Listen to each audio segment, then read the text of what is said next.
Gift Nifty आपकी screen पे बिल्कुल स्थिर, बिल्कुल अगर आप देखें किसी बिना बदलाव के ट्रेड कर रहा है। अनुज 23,813 पिछले सेशन का हाई, पिछले कुछ सेशन की तुलना में जैसे कि आपने विवेचना कुछ देर पहले की थी वो ऊपर क्लोज अच्छा नहीं, लेकिन फिर भी पिछले सेशंस की तुलना में अच्छा, but lack of I think participation. इस मद्देनजर अब निफ्टी पर व्यू क्या रखना चाहिए, कैसे ट्रेड करें निफ्टी को आज? बिल्कुल फिर निफ्टी पर मैं आता हूँ, लेकिन इससे पहले आज का ट्रेड सेटअप डिस्कस कर लेते हैं, उसके बाद निफ्टी की बात करेंगे। और अगर आप सेटअप में देखें तो फ्राइडे को भी वही इशू कि डीआईएस की बाइंग और एफआईएस की सेलिंग, लेकिन उसमें एक चीज़ का ध्यान रखिएगा कि वॉल्यूम्स जो हैं वो काफ़ी कम हुए हैं एफआईएस के, लेकिन डीआईएस के वॉल्यूम्स ठीक ठाक थे। एफआई के वॉल्यूम अगर आप देखें तो 5,300 करोड़ की ग्रॉस बाइंग थी और 6,600 करोड़ की ग्रॉस सेलिंग थी, लेकिन कुल मिलाकर 1,300 करोड़ की सेलिंग थी। अब ये कहने को नंबर्स बड़े लग रहे हैं आपको, लेकिन ये असली इनका जो टेस्ट है वो जैसे मैं कह रहा हूँ 6 तारीख से उसके बाद ही पता चलेगा। लेकिन एनीवे जो भी है, अब आप ये डीआईएस की बाइंग देखिए काफ़ी हद तक कॉम्पेंसेट कर रही है आपको। इंडेक्स फ्यूचर्स की पोजीशनिंग पर आ जाइए, क्योंकि सीरीज़ की शुरुआत थी, पहला दिन था नई सीरीज़ का। क्लाइंट अब काफ़ी हद तक लॉन्ग है और एफआईएस अग्रेसिवली शॉर्ट है। इतनी शॉर्टिंग सिर्फ लास्ट टाइम जून में हुई थी, और ये अजीब चेंजेस देखिए पोजीशनिंग में। एफआईएस ने 20,000 शॉर्ट जोड़े हैं, तो जो भी एफआईएस छुट्टी पर गए हैं उसके अलावा, लेकिन जो काम कर रहे हैं वो अभी भी मार्केट को शॉर्ट साइड पर ही अप्रोच कर रहे हैं और हर रैली में शॉर्ट पोजीशंस ऐड हो रही हैं।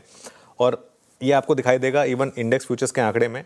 फ्राइडे को इंडेक्स फ्यूचर्स में करीब करीब 1177 करोड़ की सेलिंग हुई। हालांकि स्टॉक फ्यूचर्स में थोड़ी सी बाइंग हुई, करीब करीब 1226 करोड़ की बाइंग हुई स्टॉक फ्यूचर्स में। और विद इन इंडेक्स फ्यूचर्स अगर आप देखेंगे तो निफ्टी में ज़्यादा सेलिंग थी, करीब करीब 1230 करोड़ की। हालांकि बैंक निफ्टी फ्राइडे को हाई से ज़्यादा नीचे आया था, वहाँ पर हल्की सी बाइंग थी 62 करोड़ की। ट्रेंड आएगा अब आपकी स्क्रीन पर, यहाँ पर देखिए अब आप निफ्टी के नंबर्स और बैंक निफ्टी के नंबर्स मोर और लेस सब सेल साइड पर रहे हैं। और लॉन्ग शॉर्ट जो है वीरू वो आएगा अब आपकी स्क्रीन पर। अब देखिए ये 45,000 और 2,20,000 वो ग्राफ देखिए आप, एफआई की शॉर्ट पोजीशन शॉर्ट लॉन्ग का जो ग्राफ जो आप डिस्कस करते हैं। अब हम वापस ऑलमोस्ट प्रीवियस बॉटम पर आ रहे हैं। और अगर आप टेबल के फॉर्मेट में भी देखेंगे इसको, 17% सिर्फ लॉन्ग और 1,75,000 शॉर्ट पोजीशंस। आई थिंक 2,20,000 के करीब हमारा पिछले टाइम हाईएस्ट था। और 6 जून के बाद ये लॉन्ग शॉर्ट रेशो सबसे कम है। बस एक उम्मीद ये है कि 6 जून के बाद मार्केट में बड़ी रैली हुई थी, अगर आपको याद है तो उस हिसाब से शायद एक कॉन्फिडेंस हो मार्केट में कि वही स्टोरी रिपीट होगी। और in terms of number of shorts 21 नवंबर के बाद सबसे ज़्यादा शॉर्ट पोजीशन है। तो इसका मतलब क्या है? मार्केट शॉर्ट है, अग्रेसिवली शॉर्ट है, लेकिन मार्केट तो अग्रेसिवली शॉर्ट पिछले 3 महीने से भी रहा है। इसको ट्रिगर चाहिए। जब तक ट्रिगर नहीं आएगा तब तक शॉर्ट कवरिंग नहीं आएगी, लेकिन शॉर्ट कवरिंग आई तो वो बड़ी होगी। वो ट्रिगर कहाँ से आ सकता है? जैसे अब बात चल रही है, एक स्टोरी आई थी मनी कंट्रोल में 3-4 दिन पहले कि इनकम टैक्स कट आ जाएगा। फॉर एग्जांपल अगर इनकम टैक्स कट आ जाए, लोगों के जेब में पैसा आ जाए, तो सबसे पहले कंजम्पशन भागेगा, जहाँ सबसे ज़्यादा शॉर्टिंग है, तो वहाँ से कवरिंग आएगी। मतलब मार्केट को ऐसा कुछ चाहिए, एक ऐसी दवा चाहिए मार्केट को जिससे ये शॉर्ट्स जो हैं ये शॉर्ट कवरिंग के लिए मजबूर हो।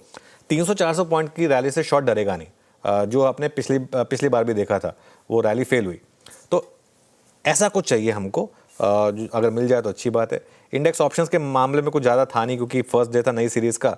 इंडिया विक्स 5.5% नीचे था उस दिन फ्राइडे को, ये अच्छी चीज़ थी मार्केट के लिए। 5.68 पर आया इंडिया विक्स नेक्स्ट प्लेट, और पुट कॉल रेशियो 1.03 पर वर्सेस 1.05। और सीरीज़ के पहले दिन हालांकि एक्सपेक्टेशन थी हमारी, हम बात कर रहे थे कि एक स्टॉक बैन में आने की तैयारी कर रहा था एनएमडीसी, लेकिन वो आया नहीं, कोई भी स्टॉक बैन में नहीं है। तो उस हिसाब से अब देखते हैं फिर आज किस तरीके का व्यू रहता है। लेकिन सेटअप जो है वो एक्सट्रीमली ओवरसोल्ड है वीरू। सेटअप एक्सट्रीमली ओवरसोल्ड है। तो अनुज लेवल्स टू वॉच निफ्टी के क्या रहेंगे?